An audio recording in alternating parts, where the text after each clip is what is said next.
Welcome, everyone, and thank you for taking time out of your day to join today's webinar.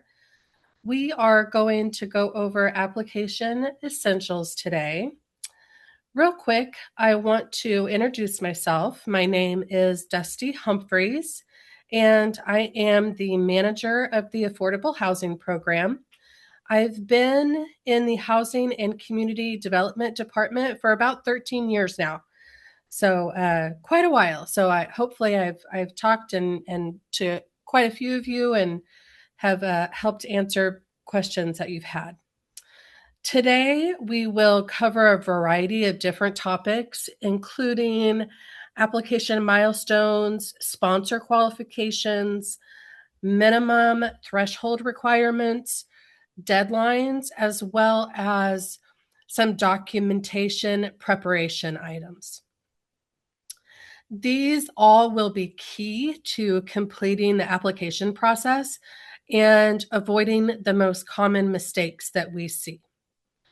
By the end of the training today, I'm going to ask you to ask yourself, have you addressed the basic requirements and are you ready to submit an application in the 2026 competitive round?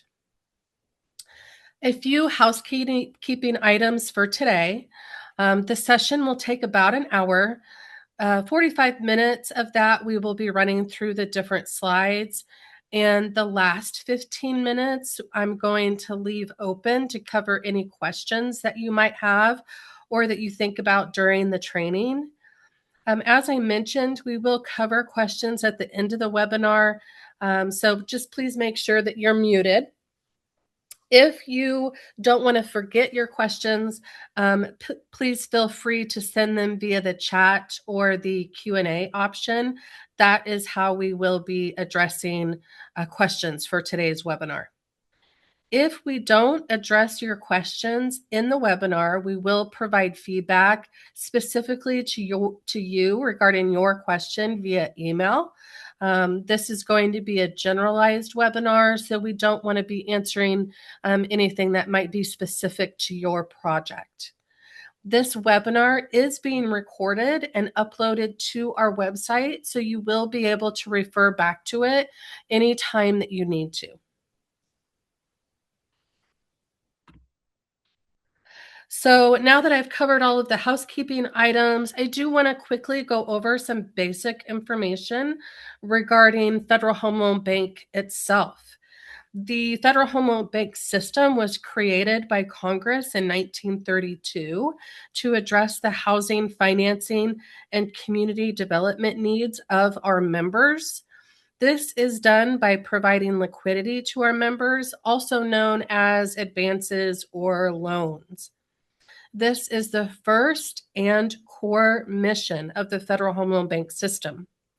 Essentially, we are a bank for banks. Our members are various financial institutions like banks and credit unions that are located in your community. Each Federal Home Loan Bank has their own district. Ours is the 10th district, and it covers Colorado, Kansas, Nebraska, and Oklahoma. So with that foundation in mind, let's take a look at our secondary mission. Our secondary mission is to support the efforts of affordable housing. Through our own income, we support our members and the communities they serve with direct funding through our grant programs. By regulation, we provide 10% of our income to our regulatory programs, which are the Affordable Housing Program and the Homeownership Set-Aside Program. Then we also provide an additional 5% of our income towards our newer voluntary programs. I want to reiterate right now that the money we have available for our programs is our own money, not federal dollars. I'm just going to review the Affordable Housing Program today. I will not be covering the Homeownership Set-Aside Program or any of our voluntary programs. But just so you know, our website is full of information if you are interested in learning about them. So this all leads us to the main event of today. What exactly is the Affordable Housing Program, also known as AHP? So this is a competitive grant program that supports the finance, acquisition, construction, and rehabilitation of single-family and multifamily housing for both owner-occupied and rental. And this program helps keep housing accessible and affordable. Each of the federal home loan banks have their own affordable housing program that helps fund housing in their district. And because we're all independently owned by our members, each one is managed a little bit different from each other. So with that foundation set in place, let's take a look at some general information regarding the program. All applications will require a member and a sponsor. Again, the member is your local financial institution, and they will be required to be a member specifically of Federal Home Loan Bank Topeka. The sponsor on the application is going to be a public or private housing organization. So sponsors are typically local community organizations, housing developers, departments of local government, nonprofit, or for-profit entities. These are just to name a few of the eligible types of sponsor organizations. Members and sponsors will work together in partnership to submit an application. Typically, the sponsor organization completes most of the application, and then the member will finalize and submit the application for our review. The application round is open once a year and is scored based on criteria that's listed in the AHP implementation plan. The AHP implementation plan is our governing policy document, which outlines everything about the program. You can find this document uploaded in various locations throughout our public website. Speaking of scoring, there are 8 different scoring sections with 100 points available. While I will not be reviewing the scoring criteria today, there will be a webinar next week that reviews each scoring section in depth. So if you haven't yet registered for next week's webinar, please feel free to do so. It will also be recorded and uploaded to the website if you are unable to attend. We do see a variety of different types of projects. Ultimately, this is because the AHP funds can be used in a variety of different ways. All applications will be competing against each other. Rental versus owner-occupied, they are all in the same application round.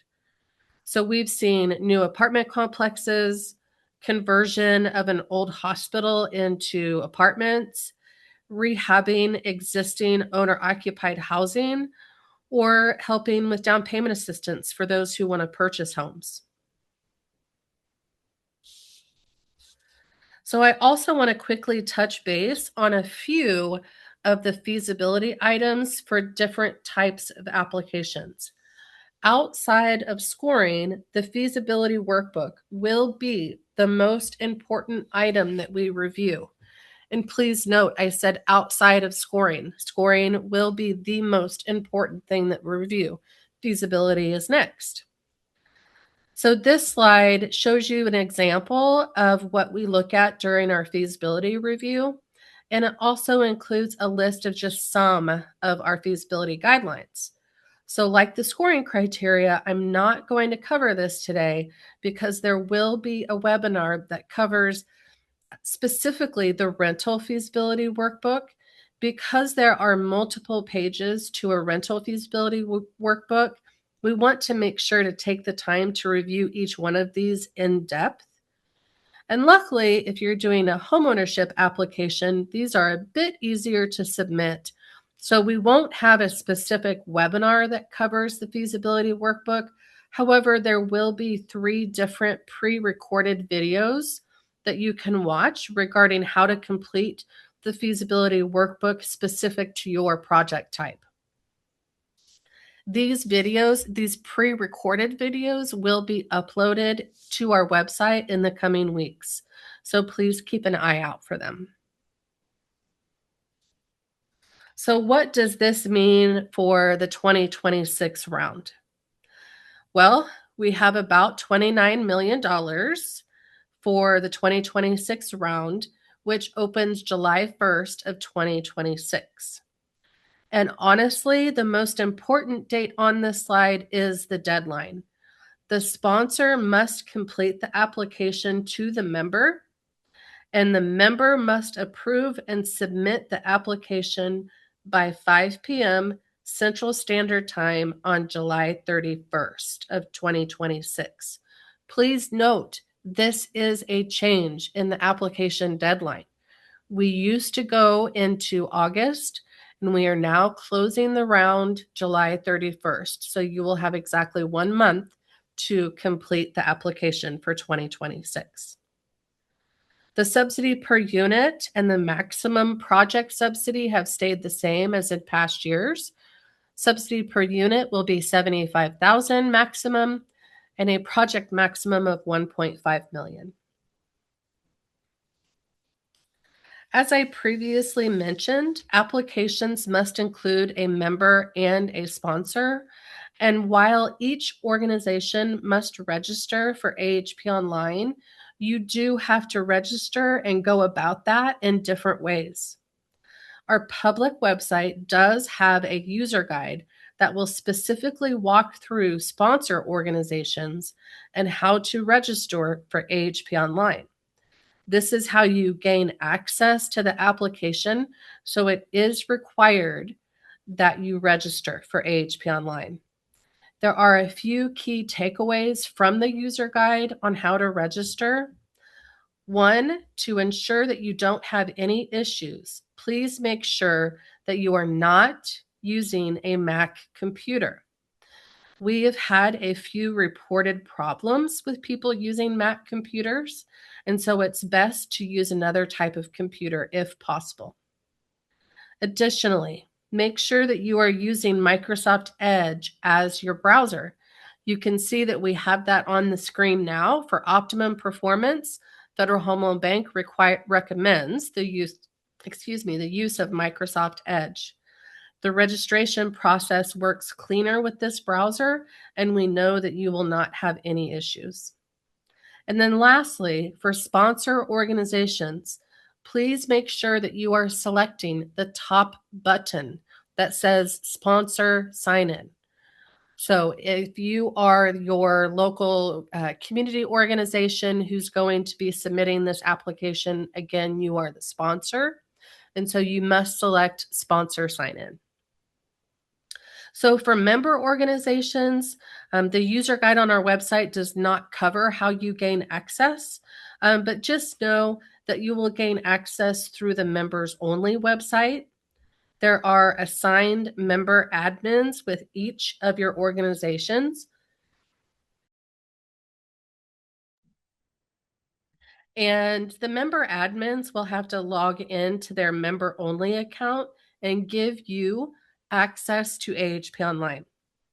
So if you work for one of our members, talk with your member admin, they'll log in, give you access, they'll create your username and temporary password so you can gain access to AHP Online.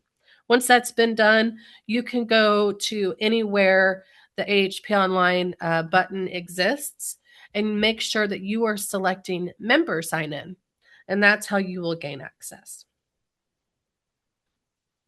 So now that we have covered quite a bit of background information, let's look forward towards the threshold requirements for applying in 2026. So, rental applications must be well advanced in their pre-development stage before submitting. Projects should have key planning and preparation completed prior to applying. Applicants must have site control or be under a contract or a lease that provides for site control.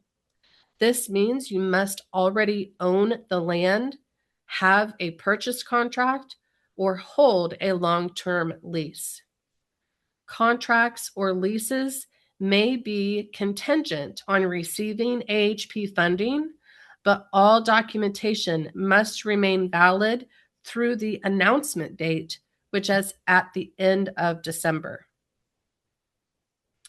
If the project includes acquisition for land or buildings, please note that an appraisal must be provided with the appraised value that equals or exceeds the cost being paid for that land or building. Applicants must have a clear and defined project plan. What does this mean? This means that you need to have a scope of work, construction specifications, and cost estimates. And for new construction projects, architectural plans are strongly preferred. All other funding sources must be at least initiated, applied for, or submitted. Please note, approvals are not required at this stage. Initiated or applied for is evaluated on a case-by-case scenario. For example, if you are preparing a LIHTC application and the materials are available to you and you've begun completing them, that qualifies as initiated. However, if you are, let's say, a year away from applying for one of your major funding sources, this may be an issue due to the length of time and other deadlines that are involved in receiving AHP funding. This flexibility is intentional, and documentation is reviewed during the application period. All of the information I've covered here is necessary to complete the feasibility workbook.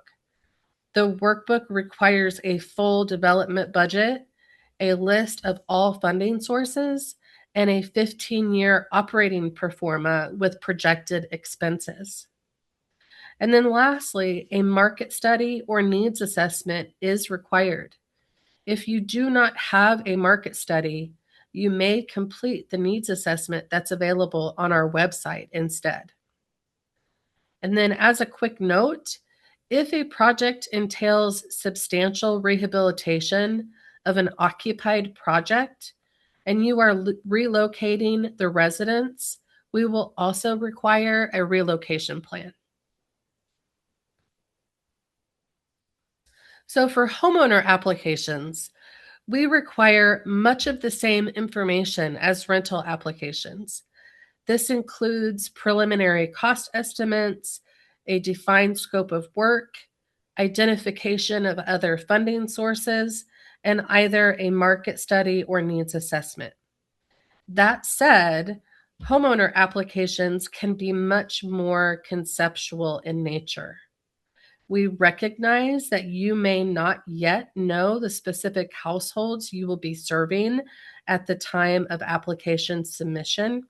And because of that, the feasibility workbook for down payment assistance can include estimated purchase prices, estimated closing costs. For rehabilitation applications, the workbook can include estimated rehabilitation costs. These estimated rehabilitation costs, however, must be supported with valid documentation, which are the estimates that will be uploaded within the application. We want you to have a conversation with your local contractors so that you understand the costs that are involved for specific rehabilitation items. This will help you create your development budget. We also have a separate pre-recorded video that walks through the feasibility workbook in detail again for homeownership applications. So we won't go too deep into that here. And remember, you can watch those videos at any time since they will be pre-recorded. The final requirement for homeownership applications is new this year. So please take note of the big, huge box in the middle that says open projects. If you have an active project that was awarded in 2025, you need to have at least 25% of the units complete. If you have an award from 2024, you need to have 50% of the units complete. And if you have an award for 2023, you need to be 75% completed. These thresholds are in place because in recent years, some of our projects have been slow to utilize their funding, and our federal regulators expect us to allocate funding to projects and sponsor organizations that can move forward in a timely manner. So demonstrating progress on prior awards is essential. A side note here for both application types, so both rental and owner occupied, that we have not yet covered is cost reasonableness. Now, I don't have a specific slide for this because there's technically not much to show. But what this means is we require a scope of work. So I think I've kind of nailed that a few times. So we need to have construction or rehabilitation cost, preliminary cost estimates, and that is because this information is needed for our cost reasonableness review. So part of that review is we must confirm that you as the applicant have a realistic understanding of the project cost in your area. We take the estimates that you provide us and we enter them into our own internal system, which calculates what the project should cost based on industry standards and regional data. We then compare our calculated figures to the estimates that you provided us. So this is a very high level overview of the process, but the key point here is the portion that relies on you understanding the scope of work for your project and the cost involved. So as I mentioned at the beginning of this webinar, all applications require a sponsor organization. This is more than likely those of you who are actually participating in the webinar today. There are different minimum requirements based on the type of application you are submitting. For rental applications, there is a minimum 10% ownership interest requirement, and all applicants are required to meet this minimum threshold. Otherwise, if you do not meet this minimum threshold, the application will be deemed ineligible. So for the ownership interest for rental applications, there is also scoring criteria that if the sponsor organization is a nonprofit or governmental entity, but there will be a separate webinar next week that covers the scoring criteria portion of this ownership interest. So for homeownership applications, the sponsor organizations are required to be integrally involved in the project. And by definition, this means managing the construction or rehabilitation of the properties, providing empowerment services as defined by the AHP plan. And again, empowerment services are scoring criteria that we will cover in next week's webinar. And then third, you can qualify borrowers or provide or arrange financing for the home buyers. So as you might expect, we also review the qualifications of the sponsor organizations that apply. If your organization has had a prior project with us within the last 5 years, we will look at how often that project is involved in the following areas: punitive list entries, exceptions to policy, modifications to the AHP agreement, and fund utilization. This review helps us understand the organization's ability to follow our program requirements. For new sponsors, we will rely on the information that is put into the sponsor experience form. Whether you are an experienced sponsor or new to the program, everyone must complete the sponsor experience form, which is available on our public website. The information you provide us helps determine whether or not we should move forward with your application. It's important to note here that sponsor qualifications can disqualify an applicant, even if the application receives a strong score.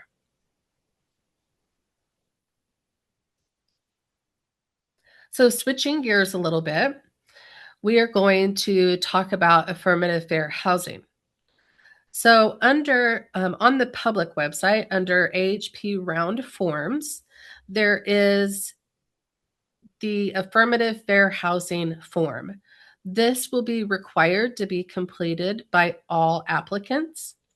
You will need to answer the questions regarding your fair housing practices and experience. If this is something that you do not have experience in, please let us know how you will be gaining experience. It could be that you're possibly working with a separate agency or going to attend training in the future. You will be asked to identify any eligibility criteria that may directly or indirectly limit participation in your project based on a protected class. Those protected classes are outlined here on the slide. If you are going to limit eligibility based on a protected class, you must provide a legal opinion from a licensed attorney affirming the restriction still complies with all applicable fair housing laws.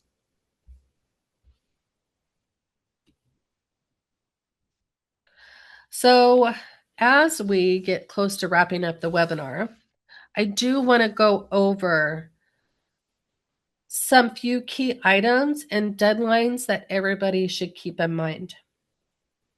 For rental applications, if you have started your project, that is completely acceptable. You can still apply. You just cannot have received substantial completion documentation or a certificate of occupancy before we announce the awards in December. For homeownership applications, you cannot have closed on any loans or completed any rehabilitation work prior to the announcement of the awards in December. Again, that deadline there of July 31st for the application deadlines, we've already covered that. And then next is the announcements of the awards. The AHP implementation plan states that we will announce the awards by the end of December. However, in practice, it's typically been around the middle of December. If your application is not awarded, you will have the opportunity to meet with someone from our department to go over any questions that you might have. If your application is awarded, please remember that you must begin your project within 1 year of the award date. This is very important. You have 1 year to start your project, which constitutes one disbursement request. Additionally, all funding must be requested within 42 months of the award date, and the entire project must be complete within 48 months of the award date. And while this is not exactly a deadline, I also want to highlight the retention requirements for awarded projects. Rental projects must remain affordable and meet their income and targeting commitments for 15 years, beginning at project completion. For homeownership applications involving down payment assistance, the home buyer will have a 5-year retention period. So if they move out of the home prior to the 5 years, they may have to repay a portion of the grant. Homeowners receiving rehabilitation assistance do not have a retention period. Now, before I open up the line for any questions, I do want to cover a few changes from prior years. We will no longer be doing in-depth scoring reviews specific to your project. If you have questions regarding scoring criteria, we will answer those questions, but we will not be reviewing information that may be specific to your project. We did create a self-score assessment tool, which will be covered during next week's webinar. That self-score assessment tool is available right now on our website. Once the round opens on July 1st, assistance will no longer be given. We will no longer be given regarding anything other than true technical assistant issues. So if you're having troubles uploading something, or if you can't get a feasibility workbook to work, we, of course, will answer questions about that. However, we will not be reviewing any applications or any scoring criteria within the applications. Also, we will have this webinar and all webinars recorded on the website. Again, in addition to those several pre-recorded videos that will address most of the questions that you might have about the application. And then as always, don't forget to utilize the website for tools and references. Our public website has been updated with various forms and tools that you can use throughout the application process. And I will say the tools that we've made available differ greatly than what we've had available in years past. So please take a look at the website. Most of these tools are out on the website now as we speak. So you can actually start preparing for the application that opens July 1st. You can actually start preparing for that now. The forms are available. The tools are available. I think the only thing that we do not have uploaded quite yet is the feasibility workbooks, and that will be coming in the next week or so. So now that I've covered, I think, everything that I want to cover, and actually that went quicker than what I thought it was going to, I'm going to pause briefly and ask Katie if there are any questions that we've had come through on our chat. Yes, we've got just a couple here, but feel free to continue submitting questions while we're talking on here if you do have any. The first question I have is, if the land has already been acquired, is an appraisal necessary? If the purchase of the land is part of the project and it's going to be part of the development budget, which I'm assuming it is, then yes, the appraisal is still required. Great. Okay. We had someone that asked, are you required to have a sponsor organization for down payment assistance for individual homeowners or buyers? So the sponsor organization is going to be the organization that is kind of in charge of qualifying the homeowners or home buyers. So if you are a community organization and you want to help with down payment assistance, all of our home buyers would have to be income qualified. You would have to make sure that they are covering or meeting some of the scoring commitments. And so there does need to be one sponsor organization who is going to be in charge of qualifying all of the homeowners. Hopefully that answers the question. If not, please feel free to go into a little bit more depth about what you're asking. Great. Okay, are you able to share the competitive score range from 2025? I can share that information. Again, we're not going to go too in depth about scoring today, but typically the scores have ranged for 2025 and prior years. The scores have ranged as a high of around 75, mid 70s, and a low of around mid 60s to be awarded. Prior to that, the scores have dipped down quite lower to be in the 50s to be awarded. And so while we don't publicize those scores for each particular application, that's kind of been the range over the last few years. Great. How about would an SRO type project be eligible? Can like individual sleeping with a living room, shared kitchen, things like that. Absolutely. We see SRO type applications all the time. Definitely. Great.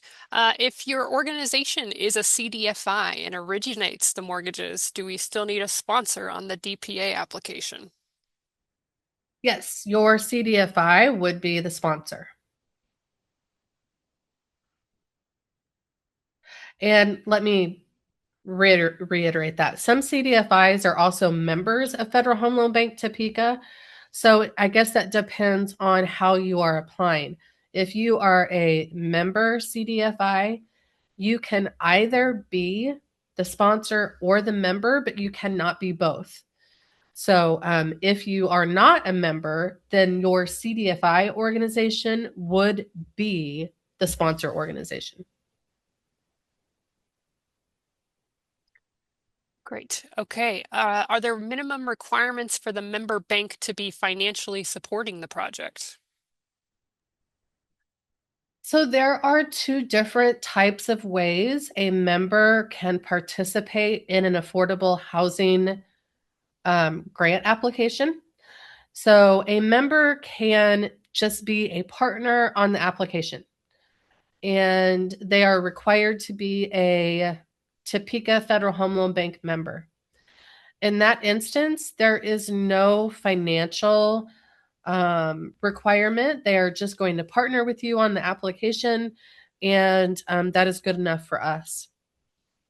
Then there is a separate scoring criteria, and it can be that member or it can be any other member who supports your project financially.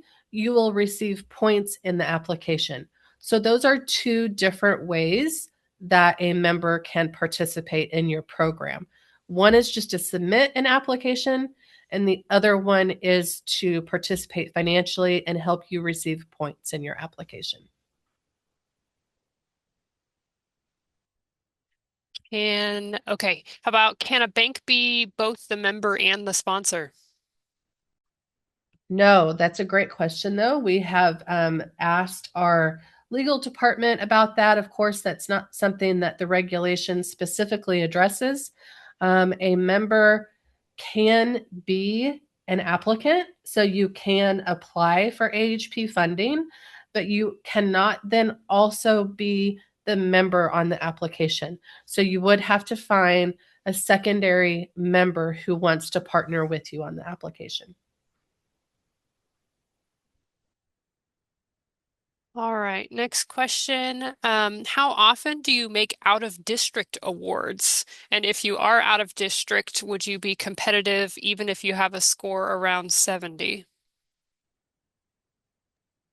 So I think I answered part of that question just by going over the ranges of the scores over the last few years.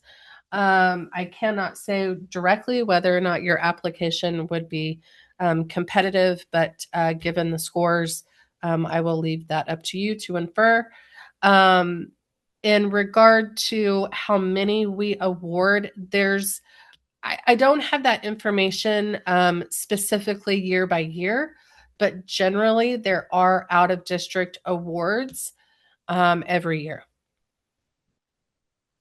Great. And yeah, I'll add to that too. I think maybe inferring in that question based on what I'm reading, the out of district isn't we don't like award a certain number of projects that are in district versus out of district. The awardees are solely based on the score in the application. It's solely based on the points. So we score the highest down to the lowest, and fund as many as we can from that front. Okay. Um, the last question I have right now, unless anybody submits some more, can you provide access to this PowerPoint? I can. I can kind of do that two ways. I can send out a copy of this PowerPoint to all of the people who have registered. That will not give you some of the talking points that we've gone over. That would be accessing the video that will then be posted to the website. But I can also send a copy of the PowerPoint. Yes. All right, and sorry, we got two more here. Will the application explain how much admin fees are allowed per application? So the admin fees that we allow for both a rental project and an owner-occupied project are listed in the AHP implementation plan. I believe Exhibit A and Exhibit B talk about the acceptable developer fees, contractor fees, sponsor fees. We don't necessarily call it an admin fee. If it's for a homeownership application, we call it a sponsor fee. But yes, those are explained in the implementation plan that you would have access to right now if you go to our public website. So the application itself doesn't necessarily go over it, but that information is available to you in the implementation plan. All right. Does the scoring criteria change from year to year? Yes, it does. And please keep that question in mind for next week's webinar. If you do attend, I would love to answer that again next week. It can change from year to year. Sometimes we do tweaks on specific scoring criteria that we already have in place. And then other times we do update the scoring based on information that's provided to us from our board of directors or our advisory council. All right, next question. If you have multiple types of projects, single family, duplexes, apartments, would that be 3 different applications? Great question. Yes, that would be different types of applications. So, home ownership applications, if you are wanting to submit, uh, if the same organization is wanting to submit a home ownership application, you can submit one down payment assistant application and you can submit one owner occupied application or owner occupied rehabilitation application. So you cannot submit multiple of the same type, if that makes sense, for home ownership. So the same sponsor cannot submit 2 different rehabilitation applications. Again, for home ownership. Now let's move over to if that same organization wants to submit a rental application, you can submit as many rental applications as you would like. So each specific project technically is its own application. So if you have, let's say, a rental project that is one apartment complex located on a city block, and you want to submit an application to rehab that particular project, yes, that is one application.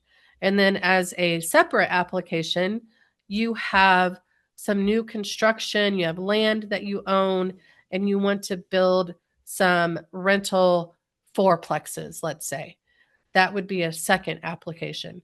You can do as many rental applications as you want. So the same sponsor organization can submit at a minimum 3 different applications. So a homeownership rehabilitation, a homeownership down payment assistance, and any type of rental applications. So then after the 3 different types of applications, if you have multiple rental applications, you can then submit as many as you need. All right.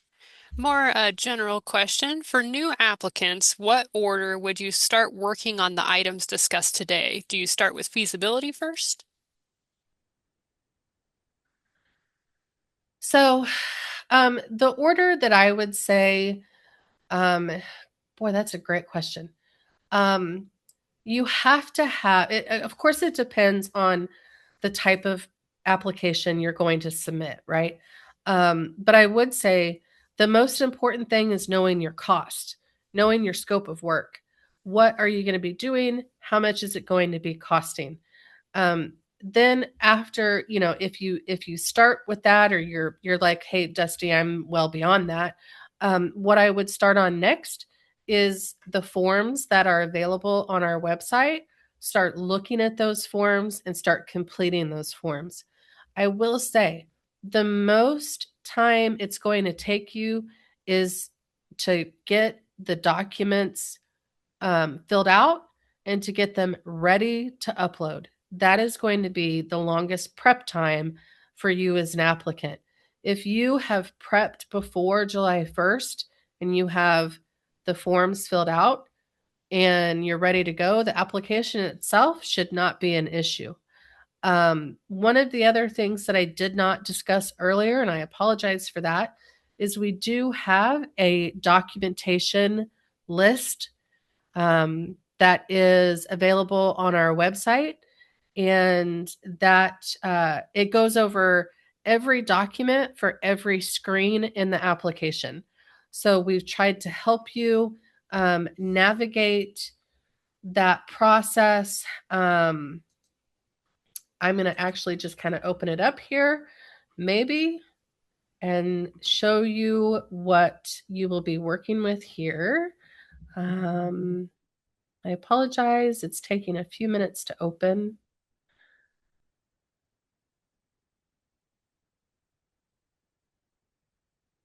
So this has been asked for over and over again, and we finally have it done. So each one of these screens, column A has the name of each screen in the application. Column B shows whether or not an upload is needed for that page. Column C, does it apply to my application? Now, some of these, because our applications are available for owner occupied and rental, some of these may not even apply to you.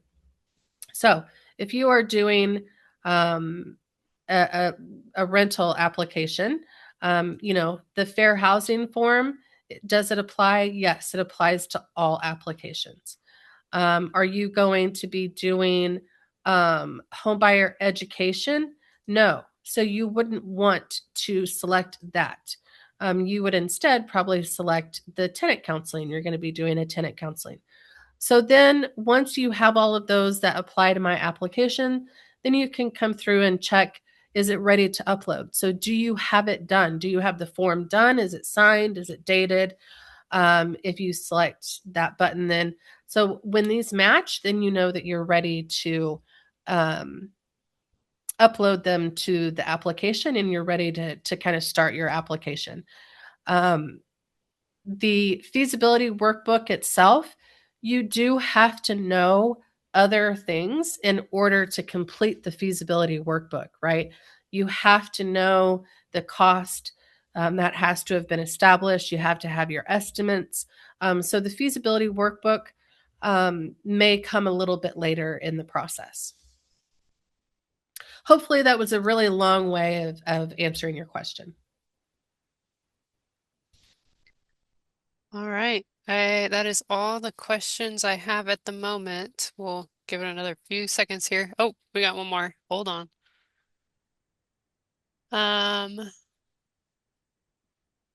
So if you're mixing AHP funds with historic tax credits, or other tax credits, we'll say too, to renovate and expand an existing apartment building,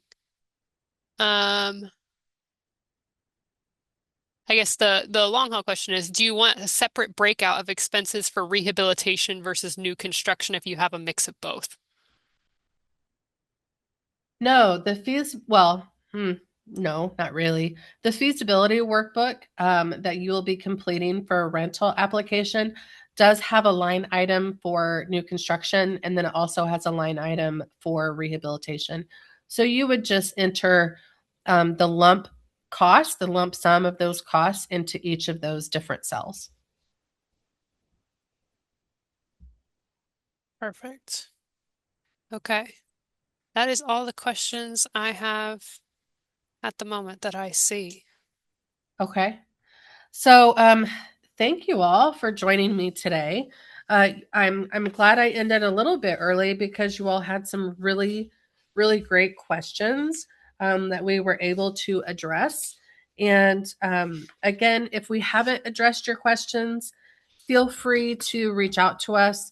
Or if you did ask some questions, we may be reaching out to you after the webinar is over. So now that you have some of the most important essential information on just eligibility criteria for the application process. Hopefully, this helps you start your application. Again, I cannot stress enough the importance of the resources that we have on our public website. There's just a plethora out there, some of which I'll be discussing next week in the scoring webinar. There's a lot more helpful information out there in regard to scoring. We do hope that this documentation checklist actually helps you complete all the documentation that's required to be uploaded. And then, of course, if you have any questions, please reach out to us. We will be more than willing to help answer any questions that you might have. So, Katie, if there's nothing else, then we'll go ahead and stop the webinar for today. That's great. Nope, we're still good. So thank you all for joining. All right. Have a great rest of your day, everyone. Thank you.